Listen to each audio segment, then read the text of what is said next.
Fala galera, tudo tranquilo? Bom, espero que sim. Estamos iniciando mais um vídeo para o nosso canal Exatas com Eugênio. Seguinte galera, nesse vídeo aqui vou dar sequência com o nosso quadro Besourando o PISM, que é aquele quadro onde eu falo sobre todas as matérias que caem na prova do PISM de uma maneira mais específica, beleza? Bom, no vídeo de hoje a gente vai falar sobre a prova de Química do PISM 2, beleza? Eu vou destacar com vocês as matérias que caem na prova, além disso vou passar algumas dicas de estudo e no final do vídeo eu vou trazer para vocês um dado estatístico dos últimos 5 anos de prova, onde eu vou elencar as matérias mais recorrentes e também as matérias menos recorrentes, beleza? Bom, agora sem mais delongas, vamos iniciar a nossa análise. Para que todo mundo consiga enxergar o que está sendo dito aqui no conteúdo programático, eu vou dar um zoom na tela, beleza? Então, vamos lá. Galera, o primeiro tópico que é mencionado aqui no conteúdo programático de Química do PISM 2 é a parte de reações químicas, só que a gente tem que especificar bem quais reações químicas são essas. Galera, as reações químicas que são cobradas na prova do PISM 2, no caso, são as reações inorgânicas. São as reações que envolvem as substâncias inorgânicas, os compostos inorgânicos. Mas quais compostos são esses, gente? São os ácidos, as bases, os óxidos e os sais, beleza? Então, as reações químicas que caem na prova do PISM 2, no caso, são as reações inorgânicas, beleza? E quais reações são essas, Eugênio? Tem lá reação de síntese, reação de decomposição, reação de simples troca, reação de dupla troca e também a reação mais famosa, que no caso é a reação de neutralização, que também é chamada de reação ácido-base, onde a gente vai ter um ácido reagindo com uma base, gerando sal mais água, beleza? Como isso daí é cobrado na prova do PISM 2, Eugênio? Bom, basicamente você vai ter que classificar as reações, vai ter que saber diferenciar também uma reação de simples troca de uma reação de dupla troca, uma reação de síntese de uma reação de decomposição, beleza? Além disso, você vai ter que saber diferenciar uma neutralização parcial de uma neutralização completa, saber balancear uma equação química. A gente sabe que equação química é basicamente a representação equacionada de um processo químico. Você vai ter que saber balancear uma equação química, isso é extremamente importante, beleza? Vai ter que saber trabalhar bem com as reações de neutralização, conforme eu já falei, beleza? Basicamente é isso. Show de bola? Então, essa parte de reações inorgânicas é basicamente isso que você tem que saber. Você tem que saber os tipos de reação inorgânica, tem que saber diferenciar e também tem que saber trabalhar bem com balanceamento, beleza? Show de bola? Vamos lá. O segundo tópico que é mencionado aqui é a parte de estados da matéria. E dentro desse segundo tópico, a gente vai ter duas matérias que são cobradas na prova de Química do PISM 2. A parte de soluções e também a parte de estequiometria e gases. Beleza? Galera, a parte de soluções é uma parte bem tranquila. Basicamente, você vai ter que trabalhar bem com os tipos de solução, então você vai ter que diferenciar uma solução líquida de uma solução sólida, de uma solução gasosa, vai ter que saber trabalhar bem com o tal do coeficiente de solubilidade. Além disso, vai ter que diferenciar uma solução saturada de uma solução insaturada, de uma solução supersaturada, beleza? Vai ter que saber trabalhar bem com os tipos de concentração de uma solução. Tem concentração em mol por litro, em grama por litro, beleza? Então você vai ter que saber trabalhar bem com os tipos de concentração. Tem concentração massa por massa, mol por litro, grama por litro. Então isso aí tudo você vai ter que saber. Além disso, você vai ter que trabalhar bem com a parte de diluição de soluções, a parte de mistura de soluções. A gente tem que destacar que existe mistura de soluções com reação química e também existe mistura de soluções sem reação química. Isso aí tudo é muito importante para a prova do PISM 2. Basicamente tudo que eu falei está aqui, tá? De maneira mais formal, beleza? Tá aqui, ó. Solução saturada, não saturada, baseando no coeficiente de solubilidade. Basicamente é tudo que eu falei, tranquilo? Bom, outra matéria que também é cobrada é a parte de gases. E dentro de gases a gente vai ter tanto a parte do estudo dos gases ideais em si, como também a parte de estequiometria. Essa parte de estequiometria, ela gera muita dúvida nos alunos, porque menciona muita conta, você tem que trabalhar com regra de 3, às vezes notação científica. Muitas pessoas não têm uma boa base em matemática e já fica mais difícil, beleza? Vamos lá. O que é cobrado de gases no PISM 2? Bom, a parte de estequiometria, conforme eu já falei, a parte de constante de Avogadro, a parte de número de mols de um gás nas condições normais de temperatura e pressão. Você vai ter que saber relacionar volume molar com estequiometria. Você tem que lembrar que 1 mol de gás equivale a 22,4 litros de gás na CNTP. Vai ter que saber trabalhar bem com a parte de constante de Avogadro. 1 mol é igual a 6 vezes 10 elevado a 23 moléculas ou partículas, tá? Ah, Eugênio, preciso decorar a constante de Avogadro? Não, você só tem que saber relacionar a constante de Avogadro com os dados de uma equação química. Geralmente, constante é fornecido na prova, beleza? Show de bola? Bom, Parte de gases em específico. Essa parte inicial, ela menciona a parte de estequiometria. Se você ler o conteúdo programático aqui, não tem um tópico específico falando de estequiometria. Estequiometria, ela está, de certa forma, implícita aqui na parte de gases, beleza? Então essa parte aqui, ó, é a parte de estequiometria, constante de Avogadro, volume molar, balanceamento, coeficiente estequiométrico é a parte de estequiometria. Beleza? Show de bola? Bom, agora essa parte aqui, mais abaixo, ela menciona basicamente a questão dos gases. A lei geral dos gases, as transformações gasosas.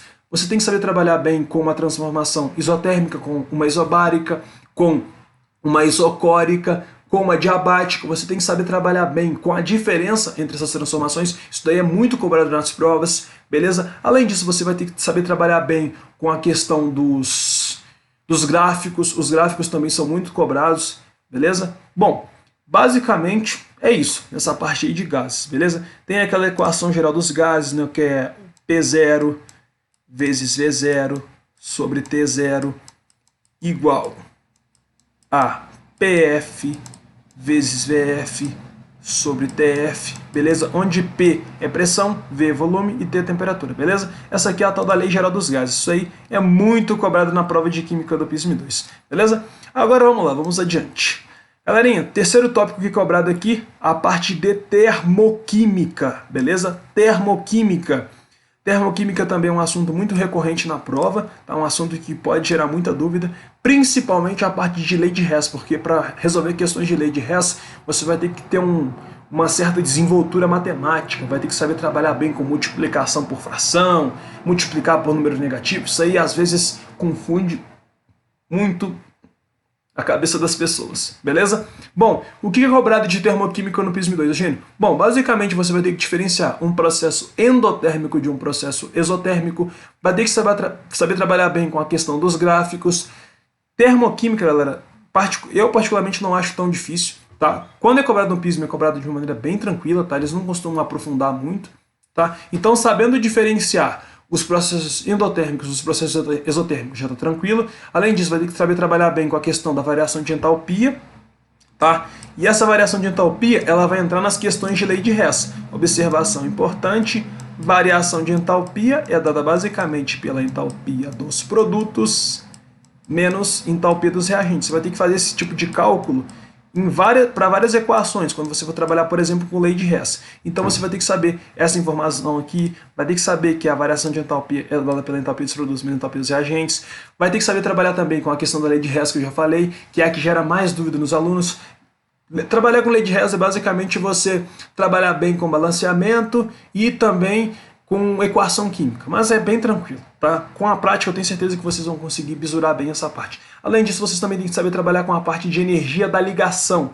Energia da ligação é basicamente energia liberada na quebra, no rompimento de uma certa ligação, beleza? Por exemplo, se eu tenho, por exemplo, aqui uma certa molécula de água. A molécula de água tem uma geometria do tipo angular, é uma molécula do tipo polar, tá? Se a gente quebra essa ligação entre oxigênio e hidrogênio, a gente vai gastar uma certa energia. Ou seja, uma certa energia vai ser liberada. Para cada ligação entre oxigênio e hidrogênio quebrada, a gente vai ter uma certa quantidade X de energia em joules sendo liberada. Basicamente, essa que é a ideia para energia de ligação, tá? Isso daí também é muito cobrado na prova de química do PISM 2, tá? Então, de termoquímica, basicamente é isso que você tem que saber. Tranquilo? Beleza? Vamos à sequência. Agora, a gente vai chegar na parte mais cobrada, sem dúvidas, nas provas. A parte de química orgânica. Galera, não tô brincando.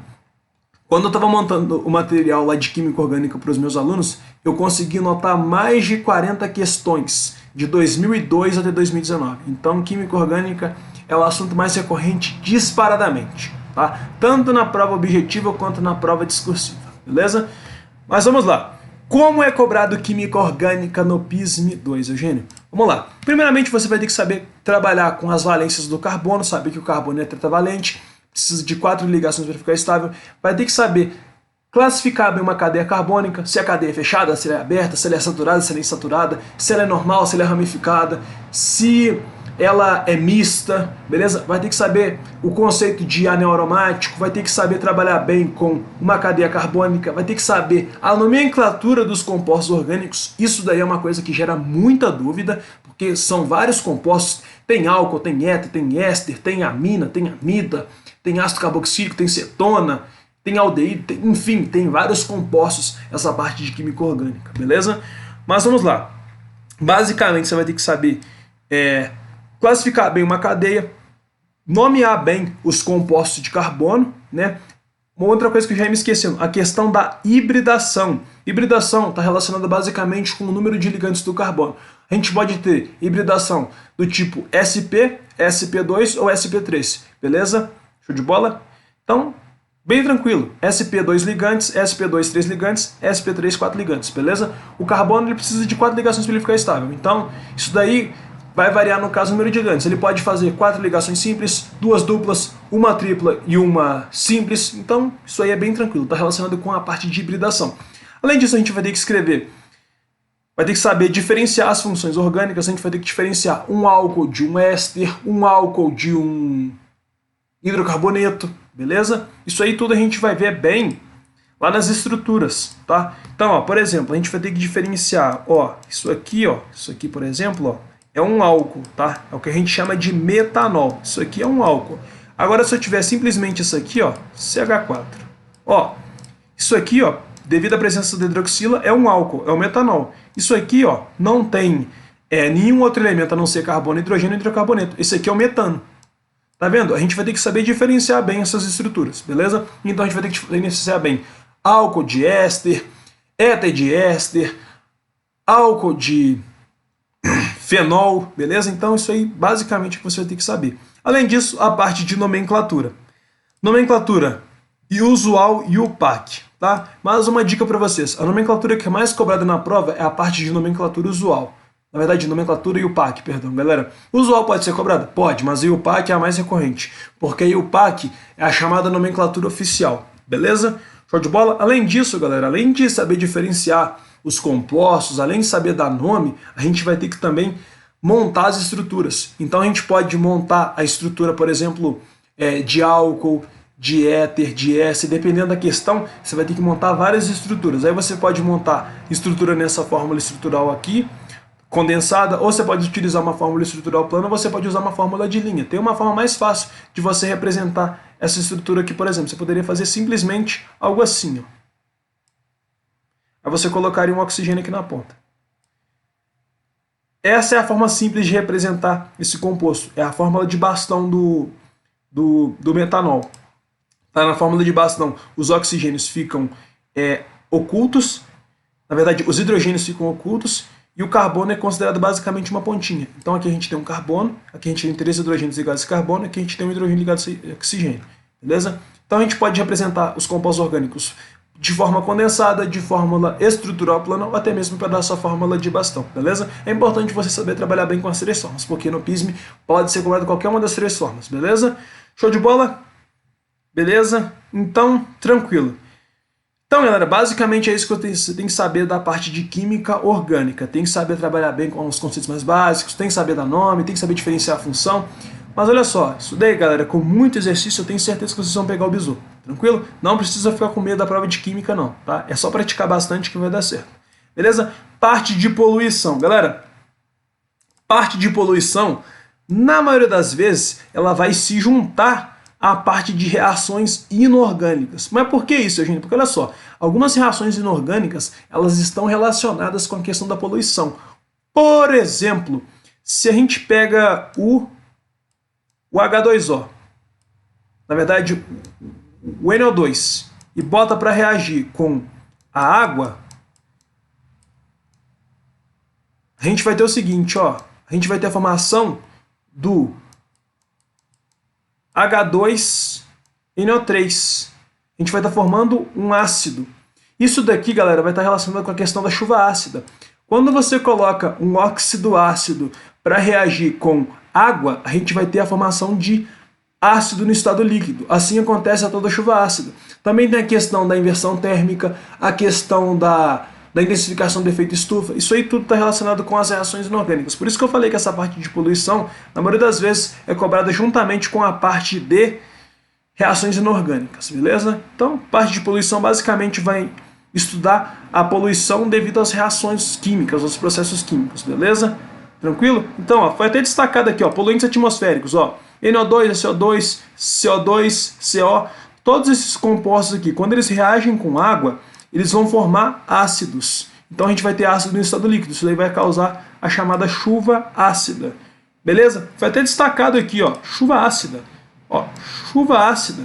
Também tem a questão do efeito estufa e também a questão da camada de ozônio. A camada de ozônio está relacionada com o CFC, tá? Que é o clorofluorcarboneto, que no caso fere a camada de ozônio. Beleza? Galera, o que a gente vai fazer agora? Agora eu vou passar para vocês algumas dicas de estudo e depois a gente faz aqui a parte estatística da coisa, beleza? Galera, minha maior dica para vocês: praticar muito exercício. Essa parte mais inicial, ela tipo meio que depende de uma boa noção de matemática básica. Então, se você não sabe trabalhar bem com fração, não sabe trabalhar bem com multiplicação por fração, recomendo fortemente que você dê uma revisada nisso, porque na maioria das vezes pode acontecer de ter um coeficiente estequiométrico no formato de fração, aí se você não sabe trabalhar com fração, você vai ter uma dificuldade. Beleza? Para essa parte de estequiometria, eu recomendo fortemente que vocês saibam trabalhar com a parte de potência de 10, porque isso aí vai ser muito usado, tá? Principalmente nas questões de estequiometria e até mesmo nas questões de solução, principalmente questões que envolvem concentração partes por milhão, partes por bilhão, beleza? Então tem que saber trabalhar bem com a parte de notação científica, beleza? Parte de porcentagem também é importante nessas questões aqui que envolvem porcentagem em massa, porcentagem em volume, título, beleza? Show de bola? Para a parte de química orgânica, eu recomendo bastante que vocês, além de estudar a teoria, treinem montar as estruturas, tá? A partir do momento que você pratica bastante montar a estrutura, você vai chegar na prova, você vai conseguir montar também, beleza? Então, pratique bastante aí montando as estruturas, escrevendo. A partir do momento que você montou uma estrutura, você já escreve embaixo, para você já assimilar na sua cabeça como monta, tranquilo? E treina a montar, não só no formato estrutural plano, monta também na forma condensada, na fórmula de bastão, porque pode ser cobrado das 3 formas lá no PISM, beleza? Bom, agora vamos encerrar com a estatística, que eu sei que é o que vocês mais gostam, né? Então vamos lá, galera. Eu peguei aí, no caso, as últimas 5 provas e eu me atentei somente com as questões objetivas, porque as questões discursivas, elas mencionam todos os assuntos, tá bom? Eles conseguem misturar todos os assuntos. Então, eu até coloquei juntamente com a parte de reações inorgânicas a parte de poluição, beleza? A gente teve um total de 25 questões nessas últimas 5 provas, beleza? Então vamos lá, parte de reações orgânicas e poluição. Teve um total de 6 questões, tá? Parte de estequiometria e soluções. Teve um total de 6 questões também, tá? Parte de termoquímica. Teve um total aí de 3 questões. Parte de gases, tá? Aí eu já quis separar um pouco da parte de estequiometria para ficar mais específico, tá? Parte de gases. Transformações, lei geral dos gases, 3 questões também. Parte de química orgânica mais recorrente, 7 questões, beleza? Se a gente for fazer uma análise percentual da coisa, a gente vai notar que química orgânica representa 28% do total das questões de química, do PISM 2, beleza? Parte de reações orgânicas não, galera, foi um erro de digitação aqui, tá? O certo aqui seria inorgânicas, eu vou até apagar aqui para não gerar confusão, tá? Reações orgânicas nem cai no PISM 2, tá? Reações orgânicas é um tópico que só cai no PISM 3, beleza? Então até anota isso aí que é importante. Muitos alunos acham que cai reações orgânicas e estudam aí sem precisar, beleza? Então 24% das questões aí vão representar as reações inorgânicas, beleza? Vamos lá. Parte de estequiometria também, 24%. Estequiometria juntamente com a parte de soluções. A maioria das questões, eles vão relacionar tanto a estequiometria quanto a parte de soluções. Eles conseguem misturar tudo, tá bom? Parte de termoquímica, 12% do total. E parte de gases ideais, 12% também.